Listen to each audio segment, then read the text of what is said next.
Good morning and a warm welcome to your show, Sunny Mornings in Boston. I'm your host, Melissa, and it's Friday, September 19th. You'll be interested to know 132 years ago, today in 1893, New Zealand became the first self-governing nation to grant women the right to vote in national elections, a landmark of human progress and equality. This inspiring achievement in Wellington, New Zealand, celebrates the power of inclusive democracy, and it paved the way for women's suffrage movements around the world, a shining moment of social advancement. So now you know. And now, it's time for the weather report. This morning, it's sunny and it feels like 64 degrees with 6-mile-per-hour wind. The sunset will take place at 6:45, and it will rise again tomorrow at 6:28. It looks like we're in for a sunny Friday with a high near 77 and a light northwest wind at 6 to 9 miles per hour. Tonight, expect clear skies with a low around 51 and a gentle north wind at 8 miles per hour. For all you beach runners out there, the first high tide Friday will be at 10:15 with a low tide at 4:15. The nearshore buoy at Cape Cod Bay reads 66 degrees for the water temperature.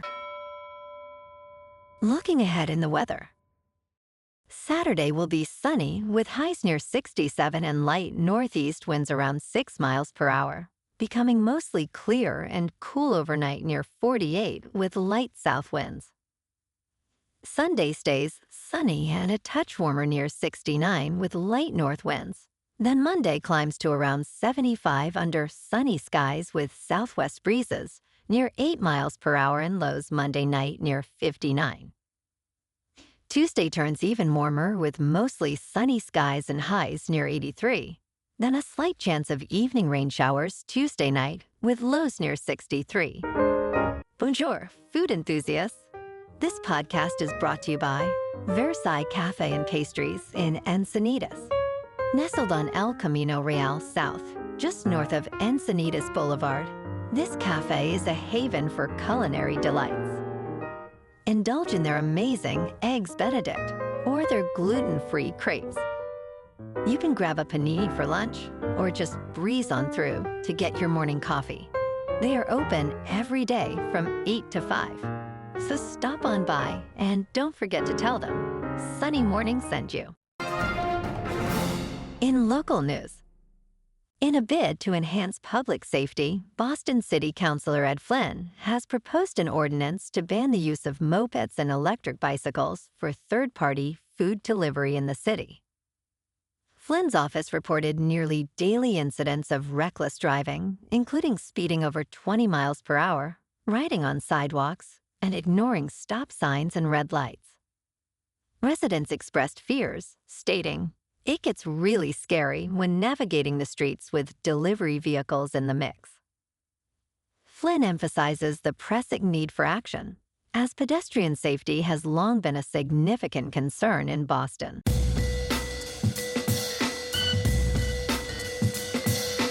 Now on to sports. Clayton Kershaw announced his retirement after 18 seasons with the Dodgers, effective at the end of the season, capping off a Hall of Fame career with 3 Cy Young Awards.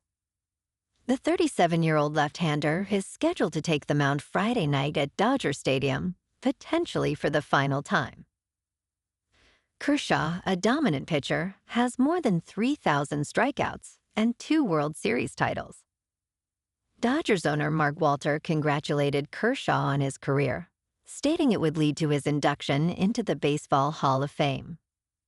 And last night, on Thursday Night Football, the Bills beat the Dolphins in Buffalo 31-21. Josh Allen was 22 for 28, with 213 yards passing, 3 touchdowns and 0 interceptions. Tua was 22 for 34, with 146 yards passing, 2 touchdowns and 1 interceptions. The Bills are now 3-0 as they remain at home next week to face the Saints. And on Sunday Night Football this week, we got the 0-2 Chiefs in New York to face the 0-2 Giants. KC is favored by 6.5, with the over-under set at 45.5. Kickoff is at 8:20 on NBC. In college football tomorrow, the big game of the weekend is number 22, Auburn visiting number 11 Oklahoma. This SAC showdown has these 3-0 teams facing off at 3:30 Eastern on ABC. In local sports, yesterday afternoon at Fenway Park, the Red Sox lost to the Athletics 5-3. Brent Rooker hit a 3-run homer in the first inning, and JT Ginn earned the win with 6 innings pitched and 5 strikeouts. Story homered in the 8th to close the gap. The Sox finished with 7 hits, 2 errors, and left 4 runners on base. The Red Sox record is now 83-70. Tonight, the Red Sox face the Rays in Tampa Bay for Game 1 of a 3-game series. Garrett Crochet, 16-5, with a 2.63 earned run average, goes against Drew Rasmussen, who is 10-5 with a 2.74. First pitch is at 7:35 at George M. Steinbrenner Field under clear skies with a temperature near 87 degrees. In top news, the Food and Drug Administration is urging shoppers to discard specific cookware products immediately due to lead leaching concerns. These items, made with alloys such as Hindalium and Indalium, should not be donated. The FDA has expanded its warning about imported aluminum and brass cookware that may release unsafe levels of lead into food. Newly identified brands sold at retailers in New York and Illinois include Patel Brothers, Indiaco, and Mannon Supermarket. Lead exposure can cause serious health issues, particularly for children and pregnant individuals. The FDA advises discarding affected cookware instead of donating it. In business news, a Harvard Business School graduate was arrested Thursday on fraud charges, alleging he swindled fellow alumni out of over $4 million in a Ponzi scheme, even assuring one investor they would soon brag about their crazy gains at the school's reunion. Vladimir Artemonov, 46, was taken into custody in Elkridge, Maryland, and charged with securities, wire, and investment advisor fraud for allegedly carrying out the scheme from September 2021 through February 2024. An indictment unsealed in Manhattan federal court said Artemonov promised big returns and little risk to dupe former classmates into investing with him. U.S. Attorney Jay Clayton said Artemonov betrayed investors, including friends and former Ivy League classmates. In crypto movement, Bitcoin is up 2% for the week to about $117,000. Ethereum is down 0.5% to just over 4,600.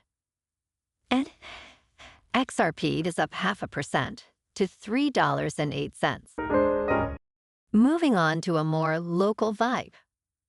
In our community spotlight on health and wellness, we are working with a national Pilates studio to bring you some free classes, so listen up.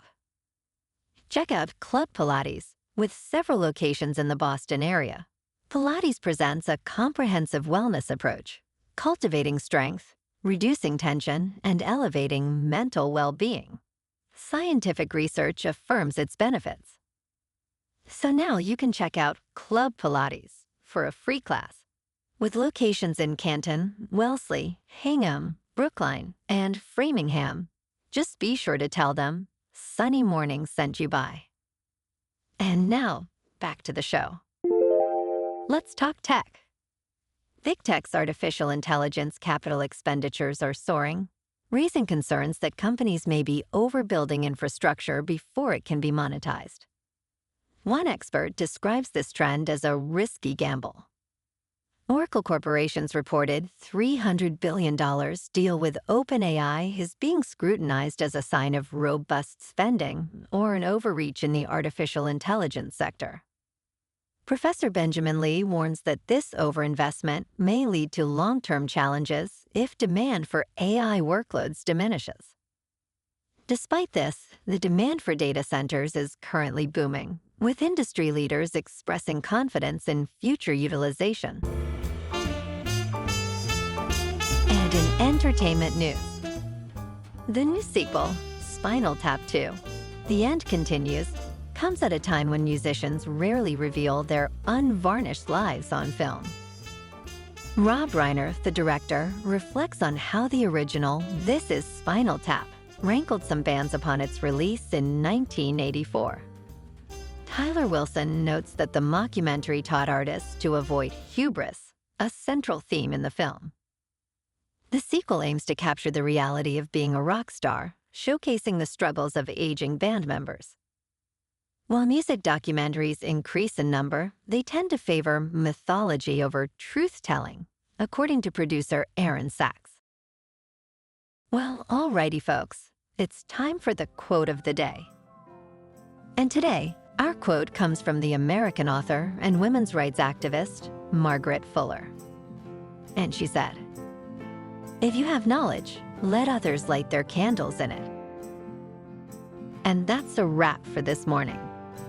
You can check out our Instagram, YouTube, and TikTok for some captivating aerial videos with local news and the weather reports.